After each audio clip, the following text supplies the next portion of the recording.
Hey guys, welcome back to Declare Independence. Today is a really interesting video. This is kind of breaking news that no one is really talking about. It has hit a couple of the mainstream media websites, and so I do want to read this article. I'm going to share my phone here. This is on pbs.org, so I don't really care what your thoughts or feelings are about PBS. It really doesn't matter, but they are just reporting what the Department of Homeland Security is predicting. So this is a major organization in the United States that monitors terrorist groups such as Al-Qaeda, such as the Taliban. They really monitor to kind of predict and anticipate attacks from foreign entities, foreign countries. I don't necessarily think they're always correct in the propaganda they eschew about Russia and China. Especially China. I don't think China has a vested interest in our country failing as their production economy, and we are a consumption economy. We kind of help each other out in a lot of ways. But here's what it says. DHS predicts heightened extremism heading into midterms. So we're not going to read the whole article, but the first paragraph is very telling. A looming Supreme Court decision on abortion, an increase of migrants at the U.S.-Mexico border, and the midterm elections are potential triggers for extremist violence over the next 6 months. So from now, this is being recorded on June 9th until the midterm elections in the first week of November. In the coming months, we expect the threat environment to become more dynamic as several high-profile events could be exploited to justify acts of violence against a range of possible targets. So before we read any of the meat of this to talk about the angle or the spin that they're putting on this, just read who they are funding to help them protect against possible targets.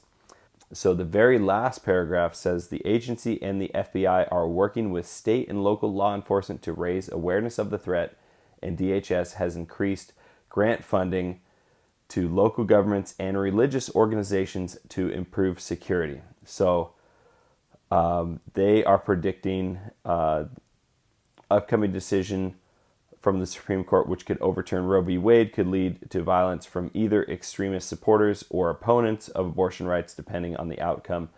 I personally think it's ludicrous that they would think extremist supporters would be attacking anyone over the decision on Roe v. Wade, considering it's already been on the books for, 40, 50 years. So they would still be mad, right? They would already be attacking because they're still mad. So I think it's more likely that if it were overturned, that we would see some extremist events, and that's certainly what the Department of Homeland Security is predicting. On top of that, we have a lot of things going on as we head into the midterm elections.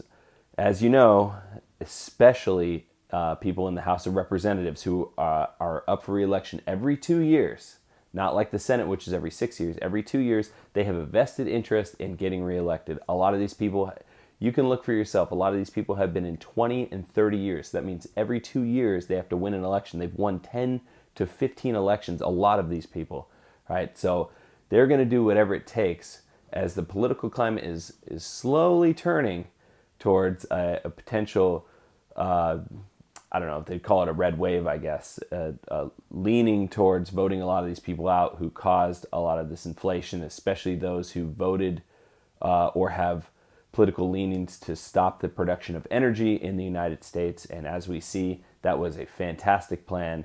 When the previous administration left office, gas was at a national level was somewhere around the low $2 range, $2.50 range, and now the national average is over $5, around around $5.40 at the time of recording. In some states like California, the average in California is well over $6, and a couple other states are also approaching that. So there's a lot of vitriol going on in people's hearts as they see inflation literally rob them of purchasing power. If you got a raise from work and it wasn't at least 10%, you essentially have lost money over the past year, which is kind of what happened to me in my job. I got a 4% raise, but inflation's at like 10%. So did I really get a raise, or did I really get a haircut in terms of purchasing power? Right. And so with food shortages that are imminent, that the president of our great country has said are going to happen. He's not predicting it. He said this is going to be a thing that happens, right? They know that it's happening. What do we need to do to prevent all the calamity that the Department of Homeland Security says is inevitable? They are predicting this to happen. We need to make sure that we lay up in store right now when it's still easy to drive to the grocery store and no one's looting or rioting or doing anything as a way of expressing their discontent with whatever the political situation is at the time, left or right. I really don't care. I just want to make sure that my family's protected. I encourage you to do the same. And this is critical when the United States government is telling us, they're not hiding it. This isn't like a CIA redacted document that somebody got a hold of. They're telling us, beware, in the next 6 months, there are going to be riots again in the country. Domestic terrorism. This is not about Al-Qaeda and the Taliban. This is domestic terrorism, whether it be people taking guns to schools and showing, and creating Black Swan events. I really can't tell you what's going to happen. I just know that the government certainly thinks that things are about to happen. And I have a good idea that Big Brother and all the data that they're collecting without our consent have a pretty good idea of what people are talking about in back rooms and on chats and things like that. So I would urge you to prepare yourself. If you like this video, please give it a thumbs up. It helps to reach more people who are just like you and really helps me out. If you're not subscribed, go ahead and hit that subscribe button. We're at 55 subscribers at the time of recording, June 9th. I love you guys. God bless and have a great day.